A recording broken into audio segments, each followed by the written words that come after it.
আমি না জানি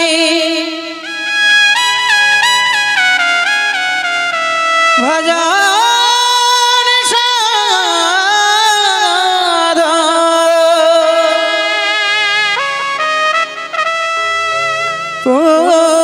জীবন রঙচর তুমি মোর হৃদয় স্বামী তুমি নাকি তারা যামে প্রভু জি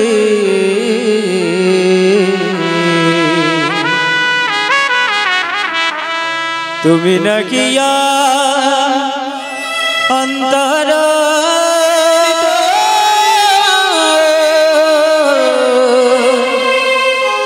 যামে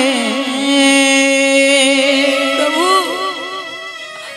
আমাদের তুমি ক্ষমা করে দাও।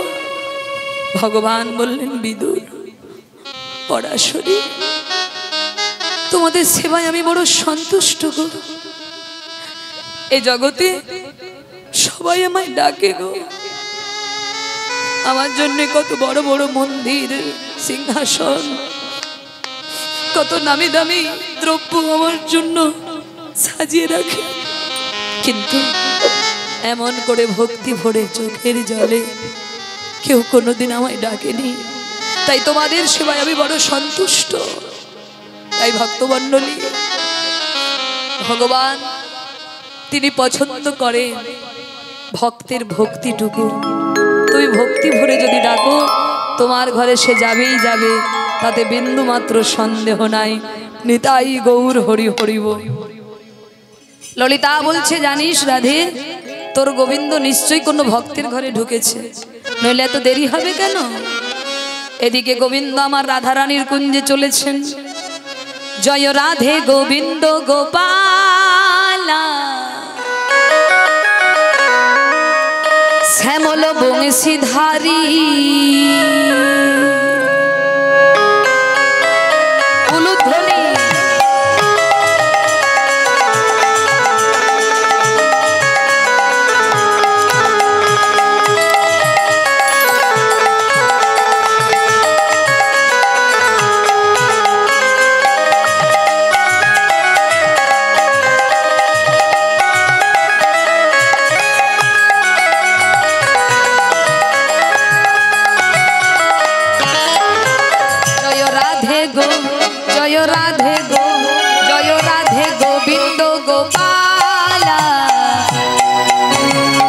শ্যামল বংশীধারী শ্যামল বংশীধারী জয় রাধে গো জয় রাধে গো জয় রাধে গোবিন্দ গোপাল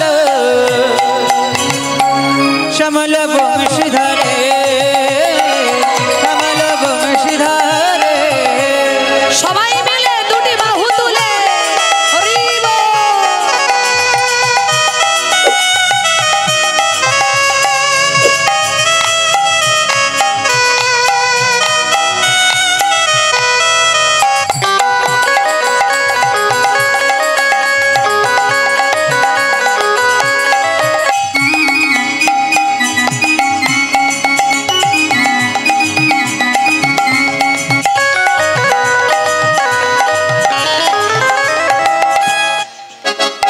গলে দোলে বনমালা মাথায় ময়ূর পুচ্ছ পাতা তোমার গলে দোলে বনমালা মাথায় ময়ূর পুচ্ছ পাখা গলে দোলে বনমালা মাথায় ময়ূর পুচ্ছ পাতা তোমার গলে দোলে বনমালা মাথায় ময়ূর পুচ্ছ পাখা তুমি সুন্দর তুমি সুন্দর তুমি সুন্দর রাস বিহারী শ্যামল শ্যামল শ্যামল বংশীধারী শ্যামল বংশীধারী জয় রাধে গো জয় রাধে গো জয় রাধে গোবিন্দ গোপাল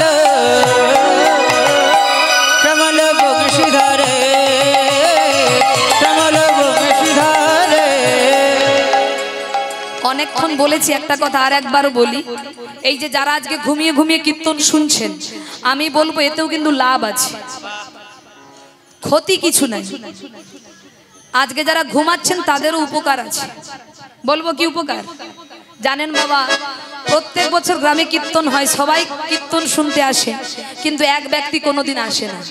আজকে কোনো কারণে গিন্নির সঙ্গে ঝগড়া করে বলে দূর, বাড়িতে শুরু থাকলেই ঝগড়া, যাই একটু ওখানে কি হচ্ছে দেখে আসি।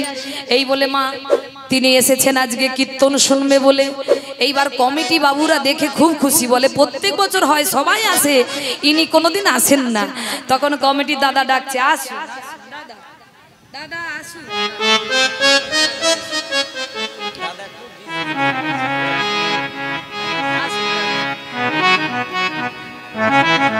রাতের বেলাও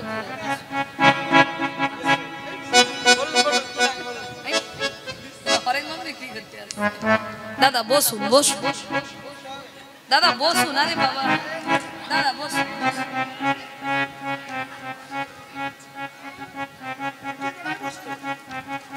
ও মা বসলো তো বসলো, খুঁটি গোড়ায় হেলান দিয়ে বসেছে, খুঁটি গোড়ায় হেলান। এইবার বসা মাত্রই কীর্তন শুরু হতে না হতেই ওনার তার ঘুম ধরে গেছে, ওনার ঘুম ধরে গেছে। 3 ঘন্টা কীর্তন হয়ে গেল, কীর্তনিয়ারা কীর্তন করে চলে গেল, ভক্তবৃন্দ সব বাড়ি চলে গেল। এবার কমিটির বাবারা চট তুলছে, আসন গুড়াচ্ছে, দেখে এক ব্যক্তি এখনো।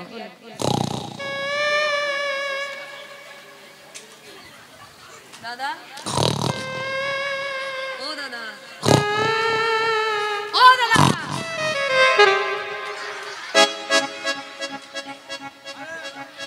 ও দাদা বাড়ি যান, কীর্তন হয়ে গেল, বাড়ি যান, বাড়ি। এই কীর্তন হয়ে গেল, কীর্তন হ্যাঁ কীর্তন আজকে হবে না দাদা, বাড়ি যান।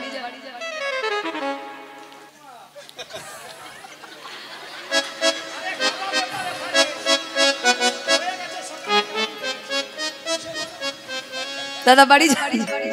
এইবার উনি তো বাড়ি চলে এলেন, মা এসে গিন্নিকে বলছে, আচ্ছা গিন্নি একদিন কীর্তন শুনতে গেলাম বটে, কই কিছু তো হলো না, শুধু খালি কি বলে আসুন আসুন, তারপর বলে বসুন বসুন, তারপর বলে বাড়ি যান বাড়ি যান, কই কিছু তো হলো না। ও গিন্নি আমার না ঘুম ধরছে না। আচ্ছা মা কি করে ঘুম ধরবে? 3 ঘন্টা তো কীর্তন আসরে ঘুমিয়েছে নিশ্চিন্তে, বাড়িতে এসে আর ঘুম ধরে? কিছুতেই ঘুম ধরছে না। গিন্নি বলে ঘুম যদি না ধরে, যেটা শুনে এসেছো সেটা বসে বসে জপ করো। এইবার যেই জপ করতে বলেছে মা, উনি এবার বিছানার খাটের উপর বসে চোখ বন্ধ করে আসুন আসুন বসুন বসুন বসুন, বাড়ি যান বাড়ি যান বাড়ি যান, এই করছে বসে বসে। আর ঘটনা চক্রে মাগো সেদিন চোর এসেছে চুরি করতে,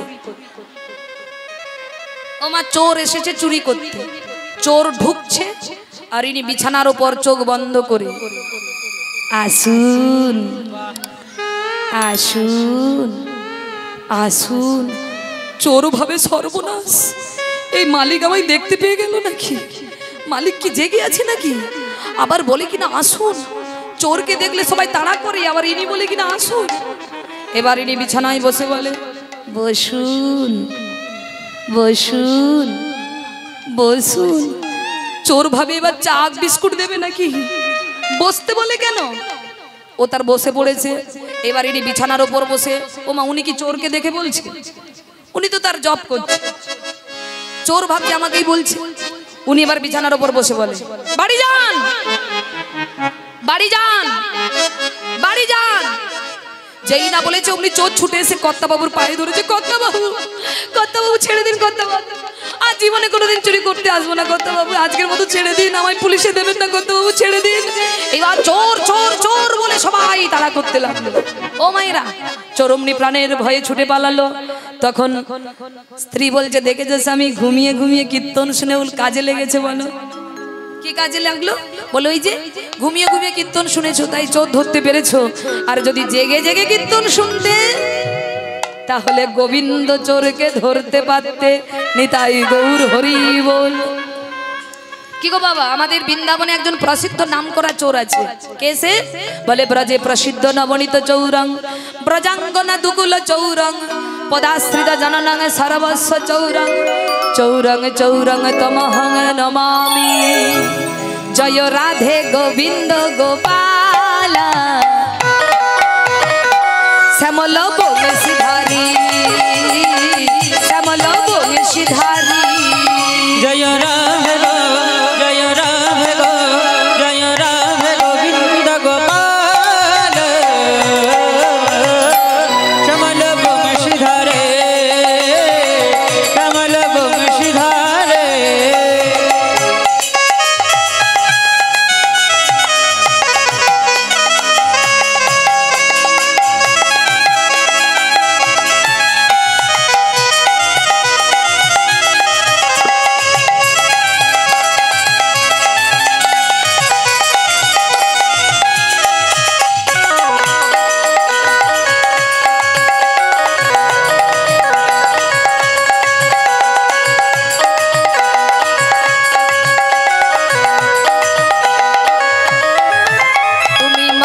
সদা ননি চোরা, ব্রজ গোপীর চিত চোরা। তুমি মা যশোদার ননি চোরা, ব্রজ গোপীর চোরা। মা যশোদার ননি চোরা, ব্রজ গোপীর চিত চোরা। তুমি মা যশোদার ননি চোরা, ব্রজ গোপীর চিত চোরা। তুমি চতুর, তুমি চতুর, তুমি চতুর শিরোমণি, শ্যামল শ্যামল শ্যামল বংশীধারী, শ্যামল বংশীধারী। জয় রাধে গো, জয় রাধে গো, জয় রাধে গোবিন্দ গোপাল, শ্যামল বংশীধারে, শ্যামল বংশীধারে। শ্যামল বংশীধারী, শ্যামল বংশীধারী। শ্যামল বংশীধারে, শ্যামল বংশীধারে, বংশীধারে। শ্যামল বংশীধারী। বলিয়ে কৃষ্ণ কানাইয়া লাল কি। তোরা চুপ কর, তোরা তোদের জন্য ওনারা সব ফাঁকি দিচ্ছে। জয় জয় ভগবান কৃষ্ণচন্দ্র কি। যত রাত হচ্ছে ভোল্টেজ বাড়ছে। ওমা আর 15 মিনিট বসতে পারবেন তো? আর কষ্ট দেব না, ভাবজিবার মিলনটা করে দেব।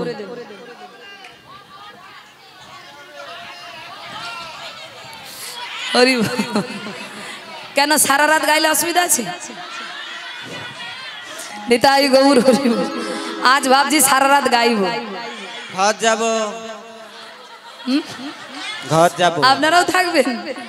সকালবেলা কাজ নেই আপনাদের? নিতাই গৌর হরি হরি বল। কি ভালো ও মাইরা, খুব খুশি হলাম আপনারা যে বললেন যে সারা রাত থাকবো।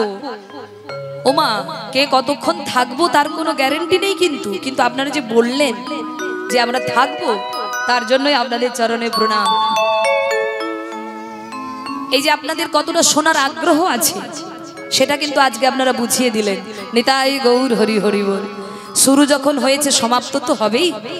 সমাপ্ত তো যে কোনো জিনিসের শুরু হলে সমাপ্ত হবেই। তো চলুন মায়েরা, আপনারা যদি আস্বাদন করেন, আমার মতো অধম কীর্তনিয়া কিছু বললেও বলতে পারে, কারণ একজন বক্তার থেকে শ্রোতার মূল্য অনেক বেশি। বেশি কিনা? বক্তার থেকে শ্রোতার মূল্য বেশি। আপনি যত বড়ই বক্তা আনুন, শ্রোতা যদি চঞ্চল হয়, শ্রোতা যদি থেকেও না শোনে, তাহলে কিন্তু বক্তার কোনো মূল্যই থাকে না। আর আপনাদের মতো মন দিয়ে যদি কোনো শ্রোতা হরি কথা শোনে, আমার মতো ছোট্ট ক্ষুদ্র নরকের কীট অধম সুচিত্রা অনেক কথা বললেও বলতে পারে। নিতাই গৌর হরি হরি বল।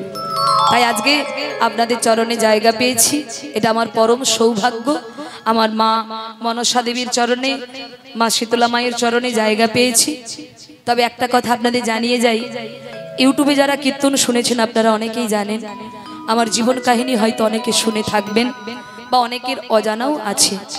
যাদের অজানা আছে একটু জেনে নিন। ওই যে বললাম না, ভগবানকে ভালোবাসতে গেলে অনেক ঘাত প্রতিঘাত আঘাত কষ্ট আপনাকে সহ্য করতে হবে মা। যেমন উঁচু ক্লাসে উঠতে গেলে পরীক্ষা দিতে হবে, তেমনি আপনাকে শ্রেষ্ঠ ভক্তের আসনে বসতে গেলে একবার নয় দুবার নয় বারে বারে আপনাকে পরীক্ষার মুখোমুখি হতে হবে। না কাঁদিয়ে গোবিন্দ যেমন কোনোদিন কাউকে কৃপা করেনি মা, তেমনি আমাকেও অনেক কাঁদিয়েছেন তিনি, এখনো কাঁদছি, আগামীতেও কাঁদবো। আর আপনারা আশীর্বাদ করুন জীবনের থেকে যেন কোনোদিন গোবিন্দ দুঃখ কষ্টটা কেড়ে না নেয়। যতদিন বাঁচবো ততদিন যেন আমার জীবনটা দুঃখ কষ্টে যন্ত্রণায় যেন তিনি ভরিয়ে রাখে। নিতাই গৌর হরি হরি বল। কেন না, সুখে থাকলে যদি গোবিন্দকে ভুলে যাই মা, তাহলে তো কৃষ্ণ বলে কাঁদার সুযোগ পাবো না। এই পাষাণের হৃদয় তো আর এমনি এমনি কাঁদে না। দুঃখ কষ্ট যন্ত্রণা না পেলে চোখ দিয়ে তো জল আসে না মা। একটা পাহাড়ে দেখবেন সমুদ্রের ঝর্ণা, মানে ঝর্ণা বয় পাহাড় থেকে, ঝর্ণার জল নেমে আসে কিনা, কিন্তু আমাদের হৃদয়টা এমন পাষাণ, আমাদের হৃদয় থেকে কৃষ্ণ বলে দুফোঁটা চোখের বাড়ি ঝরে না মা, জল পড়ে না।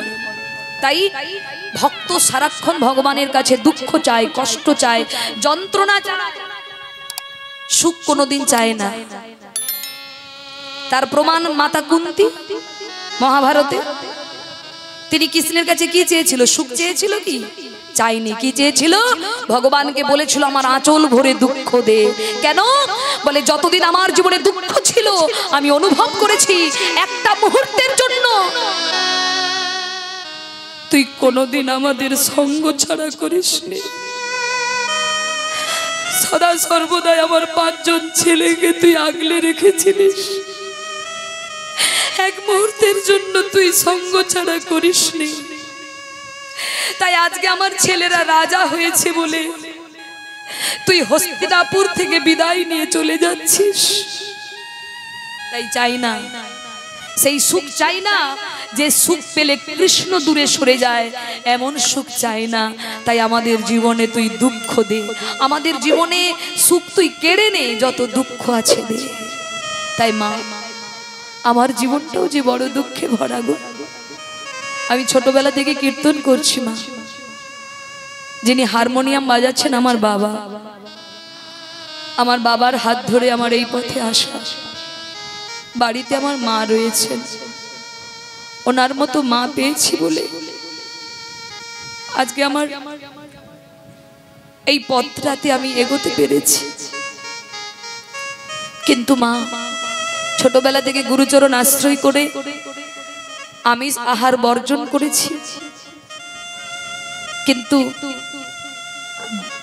যেনার সঙ্গে আমার বিবাহ হয়েছে, যিনি আমার স্বামী, উনি বেঙ্গল পুলিশে চাকরি করেন। যদিও বা প্রথমে কারো মত ছিল না, কারণ উনি পুলিশে চাকরি করেন, আমি কীর্তন করি, দুজনের পথ কিন্তু সম্পূর্ণ আলাদা। কিন্তু আমাদের ইচ্ছা না থাকলেও গোবিন্দের বড় ইচ্ছা ছিল গো মা। তাই ওনার সঙ্গেই আমার বিবাহ হলো। যখন বিয়ে করে স্বামীর বাড়িতে গেলাম, এমন কোনো দিন যায়নি মা যেদিন আমার চোখের জল পড়েনি। কারণ বিয়ে করে স্বামীর বাড়িতে গিয়ে যেগুলো দেখছি মা, স্বামীর বাড়ির প্রত্যেকটা সদস্য তারা মাছ মাংস ছাড়া খেতেই পারে না। সেখানে তারা একদিকে আর আমি একা একদিকে, এবং শ্বশুর ভাসুর যারা আছে তারা প্রত্যেকে বাবা মদ্যপান করে, নেশা করে, অসৎ সঙ্গ করে, এমন নেশা করে একেবারে ওভারলোড। এমন একটা পরিবারে গোবিন্দ আমাকে পাঠিয়েছে। গোবিন্দের কাছে কত কেঁদেছি, দয়াময় তুমি আমাকে কোথায় পাঠিয়েছো? এমন একটা পরিবেশে থেকে তোমায় ভালোবাসবো কি করে, তোমার নাম করব কি করে? এই সঙ্গে পড়ে যদি তোমায় ভুলে যাই, আমি কি করে তোমার নাম করব? দাও না গোবিন্দ। বিয়ে তো আর হাড়ি কলসি বাজারে কেনার মতো নয় যে ভালো লাগেনি পাল্টিয়ে নেবেন, খারাপ পড়েছে চেঞ্জ করে নেবেন, তা তো নয় মা। আপনার কপালে যদি সুখ লেখা না থাকে, আপনি রাজ অট্টালিকাতেও থাকলেও সুখ পাবেন না। আর কর্ম যদি আপনার ভালো হয়, আপনি কুড়ে ঘরকেই স্বর্গ বানাতে পারবেন। নিতাই গৌর হরি হরি বল। জানো মা, সেই পরিবেশ, সেই পরিবারের মানুষগুলো যারা আমিষ ছাড়া খেতে পারতো না, আজকে তারা প্রসাদ ছাড়া খেতে পারে না।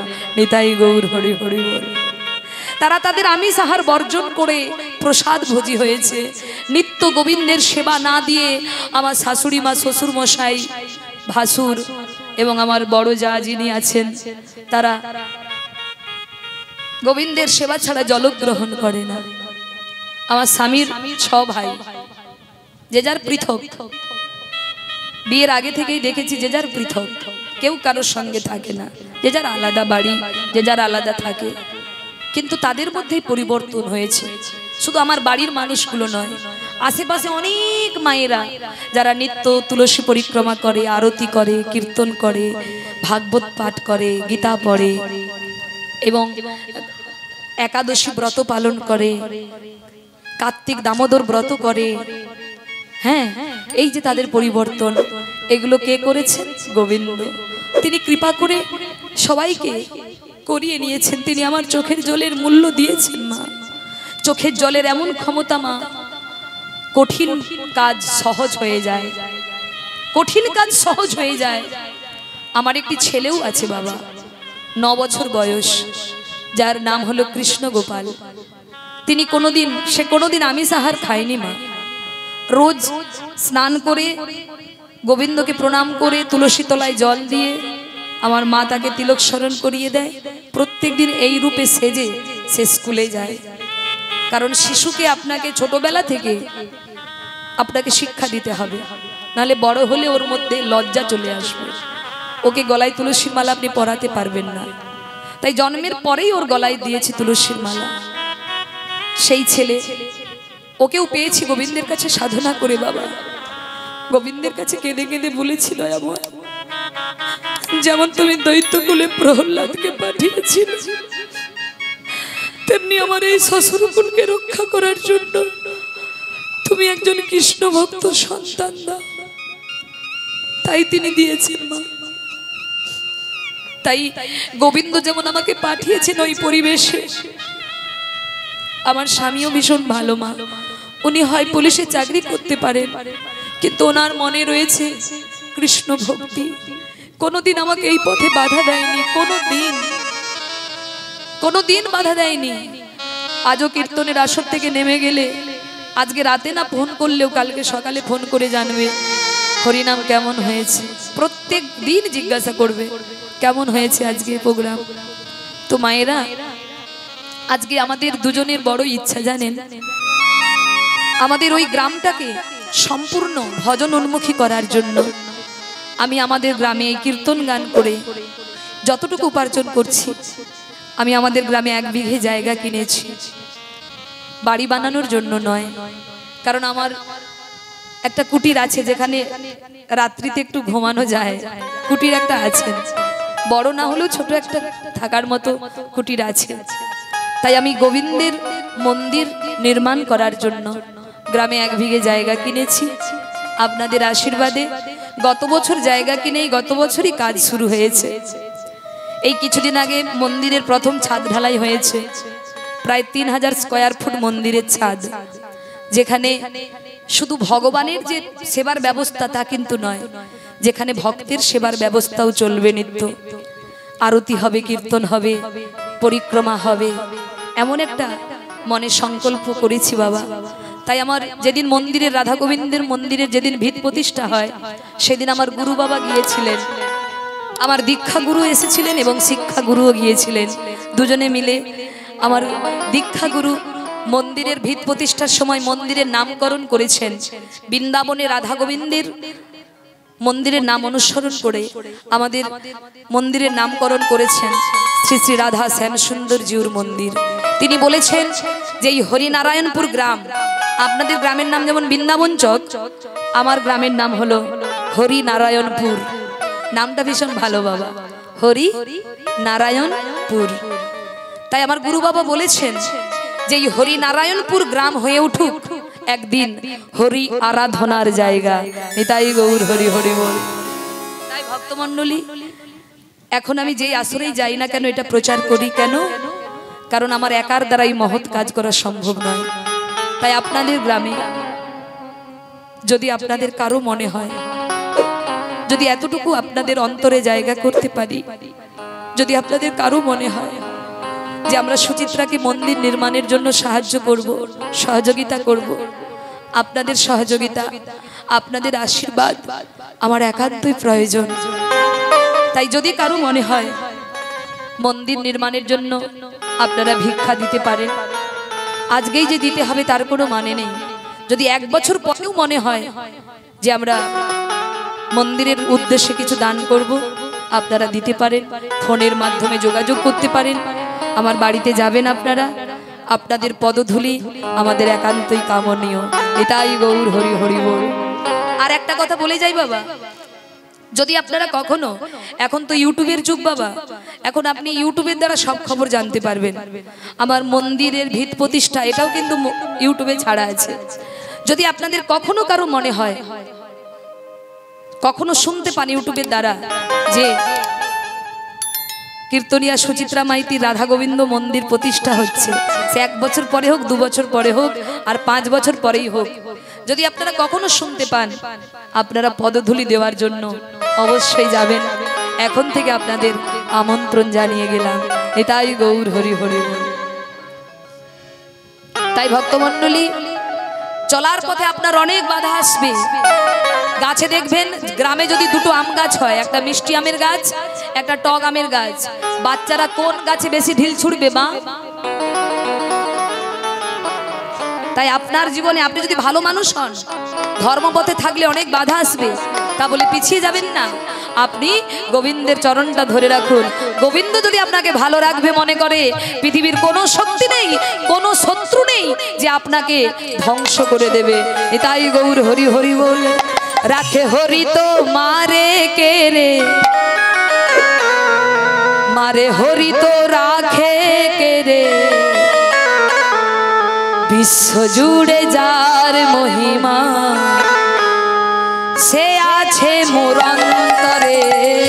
রাখে হরি তো হরি তো রাখে কে রে, বিশ্ব জুড়ে যার মহিমা, সে আছে মোর অন্তরে। রাখে হরি তো মারে কে রে, মারে হরি তো রাখে কে রে, বিশ্ব জুড়ে যার মহিমা, সে আছে মোর অন্তরে। রাখে হরি তো মারে কে রে, মারে হরি তো রাখে কে রে, বিশ্ব জুড়ে যার মহিমা, সেই আছে মোর অন্তরে। ও মায়েরা, ভালো মানুষের শত্রু বেশি, খারাপ মানুষের বন্ধু বেশি। অসতের বন্ধু বেশি আর সতের শত্রু বেশি। প্রহ্লাদকে তো চেয়েছিল তার বাবা মারতে, পেরেছিল কি? পেরেছিল কি? পারেনি। পঞ্চ পাণ্ডবকে তো মারতে চেয়েছিল দুর্যোধনের শত ভাই, পেরেছিল কি? পারেনি। কেন? কারণ ভগবান যার সহায় থাকে তাকে মারার ক্ষমতা কারণে। নিতাই গৌর হরি হরি বল। তাই ভক্তমণ্ডলী, আজকে প্রাণ গোবিন্দ আমার চলেছেন চন্দ্রাবলীর কুঞ্জে। চন্দ্রাবলীর কুঞ্জে নয়, রাধারানীর কুঞ্জে। রাধারানীর কুঞ্জে যাবার পথে গোবিন্দ থমকে দাঁড়ালেন, এই রে, রাধারানীর কাছে গেলে চন্দ্রাবলীর কুঞ্জটা পেরোতে হবে যে। তাই চন্দ্রাবলী যদি নুপুরের ধ্বনি শুনে জেগে ওঠে, তাই গোবিন্দ আমার চরণ থেকে নুপুর খুলে মাথায় তুলেছে যাতে নুপুর না বাজে। যেই না চরণ থেকে নুপুর খুলে মাথায় তুললো, অমনি নুপুর করজোড় করে বলল, গোবিন্দ, আমি কি এমন অপরাধ করেছি? আমায় চরণ ছাড়া কেন করলে? আমায় চরণ ছাড়া করলে কেন? গোবিন্দ বলে, যদি চন্দ্রাবলীর কুঞ্জে বেজে ওঠো এই ভয়ে। বলে, ও তার মানে তুমি ভক্তকেও ভয় পাও? হ্যাঁ, ভক্তকেও ভয় পাও। গোবিন্দ ভালো যদি চাও মাথা থেকে নামিয়ে চরণে বেঁধে নাও, নইলে যে ভয়ে মাথায় তুলেছো, আমি কথা দিলাম ওই চন্দ্রাবলীর কুঞ্জে গিয়ে তোমার মাথার উপর বসে জয় রাধে বলে বেজে উঠবো। তাই গোবিন্দ কি করেছে মা? মাথা থেকে নপুরটাকে নামিয়ে আবার চরণে বেঁধে নিয়েছে। এবার বেঁধে বলছে, নপুর বারে বারে নিষেধ করছি, চন্দ্রাবলীর কুঞ্জের সামনে বাজবে না। কি বাজবে না? বাজবে না। এই বলে গোবিন্দ চুপি চুপি করে যাচ্ছে মা। আর যেই না চন্দ্রাবলীর কুঞ্জের সামনে একটা চরণ ফেলেছে, ও বাবা, রুনু ঝুনু রুনু ঝুনু বাজত নূপুর আওল সা, রুনু ঝুনু রুনু ঝুনু বাজত নূপুর আওল সা, রুনু ঝুনু রুনু ঝুনু বাজত নূপুর আওল সা। রুনু ঝুনু রুনু ঝুনু বাজত নূপুর আলসা, আওল শ্যাম রাধে আওল শ্যাম, আলো শ্যামেরা আলো আওল শ্যাম রাধে আওল শ্যাম, আলসম রাধে আলসা, রুনু ঝুনু রুনু ঝুনু বাজত নূপুর আওল শ্যাম।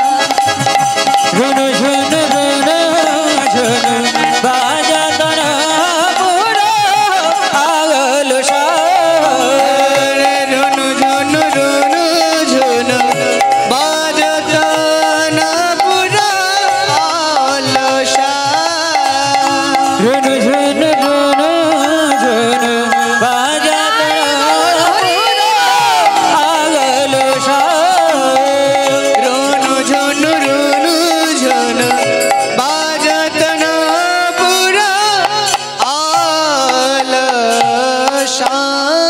আর যেই না নুপুর বেজেছে, চন্দ্রার ঘুম ভেঙে গেছে মা। যেই ঘুম ভাঙলো অমনি চন্দ্রাবলী বলে উঠলো, কে বাজায় কে বাজায়। কে বাজায় কে বাজায়, এই যে এই যে এই যে কোথায় যাচ্ছ? এই যে কোথায় কোথায় যাচ্ছ? আবার যা। আরে আরে কি হলো? আরে কোথায় যাচ্ছ? যা শোনেন, কে বাজায় কে বাজায়, কে বাজায় কে বাজায়, কে বাজায় কে বাজায়, কে বাজায় কে বাজায়, এমন রুনু ঝুনু সুরে নুপুর, কে বাজায় কে বাজায়, রুনু ঝুনু সরে নপুর, কে বাজায় কে বাজায়, রুনু ঝুনু সুরে নুপুর, কে বাজায় কে বাজায়। এমন রুনু ঝুনু সুরে নপুর, কে বাজায় কে বাজায়। এই যে কে যাচ্ছ? দাঁড়াও, এই দাঁড়াও। আবার কোথায় যাচ্ছ? এই যে দাঁড়াও।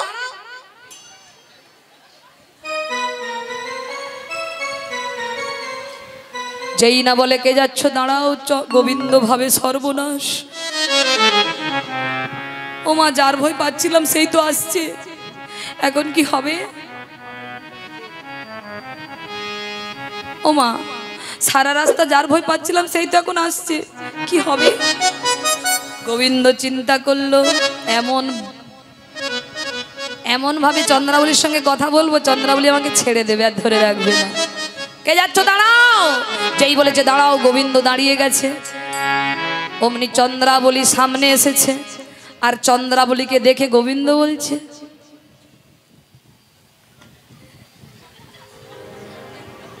কে চন্দ্রা তুমি? জানো চন্দ্রা, তোমাকে দেখার জন্য না সকাল থেকে মনটা বড় ছটপট ছটপট করছিল, তাই এহেন রজনীতে তোমার কাছে এসেছি।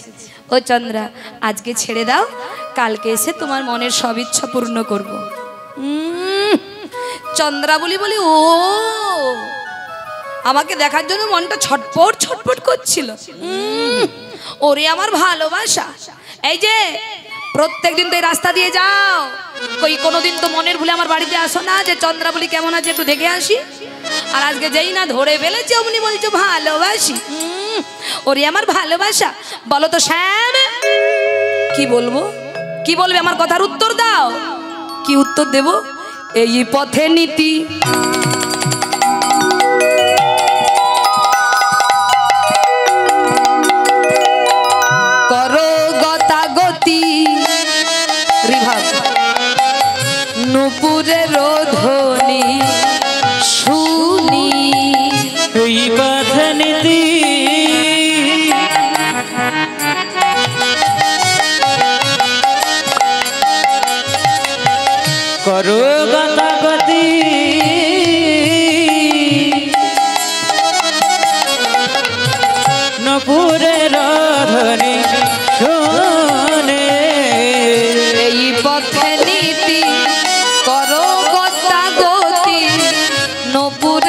ধ্বনি শুনি। এই পথে নীতি করো গো তাগতি, নপুরের ধ্বনি শুনি। এই যে এই পথ দিয়ে রোজ যাও, আর কোথায় যাও তাও জানি। বলবো কোথায় যাই? বলবো, শুনবেন মা আপনারা? রোজ রাতের বেলায় কৃষ্ণ কোন ঘরে যায় বলবো? করো রাধার সনে বাস আমার